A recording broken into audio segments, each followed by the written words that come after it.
not wanting to eat more calories often leads to overconsumption of caffeine is a big one that I've seen and that I used to do unknowingly. Have 400 to 600 milligrams every single day, couple coffees, pre-workouts, whatever it was, which is a Band-Aid. Like it works in the short term because it blunts hunger. You have this energy in the short term. Usually that leads to not being able to do anything later in the afternoon, but maybe in the morning when you're very high caffeine, you can get your workout in, you can do these things, you can feel okay. But that super high caffeine has downsides, and poor sleep quality for almost everyone is one of them. You end up relying on it.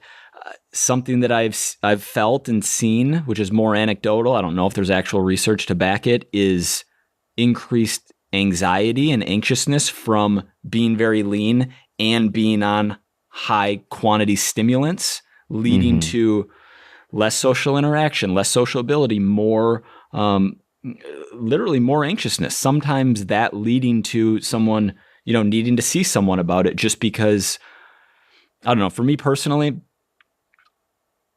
being anxious seems to be on a continuum. And when I'm trying to stay outrageously lean, which it's been many years since I did this, but the last time I remember was probably, there have been brief periods, but being on an extended period of being of single digit body fat is probably 2014. And feeling my mental health worse than it is when I'm eating more food and eating more food consistently throughout the day. Because what that very high caffeine to have more energy, to feel better, what that leads to is often fasting, which also, I think those two things contribute to feeling worse mentally.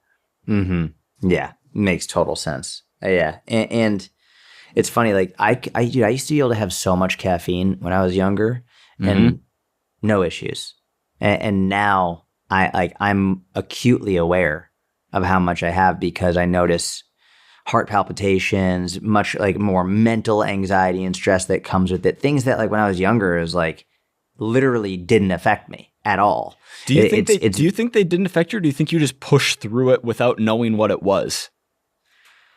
I never ever thought about like, oh, is my heart okay? Or, oh, is like it was just like, this will help me not be hungry. So I'm going to take more caffeine.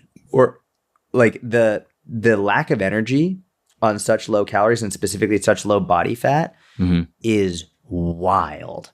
I remember walking around my college campus and just my legs felt so heavy. Like it was, and in Martin's program, I think there were 3 days a week. I think it was 3 days a week. I had to do like 45 minutes of low intensity cardio.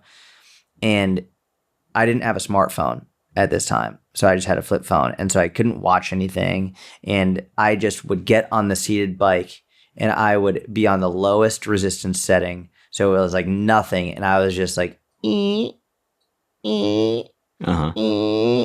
it was this, I didn't come close to sweating. And walking around, I just felt like, it's funny. I can tell when my daughter is tired based on how heavy she feels in my arms.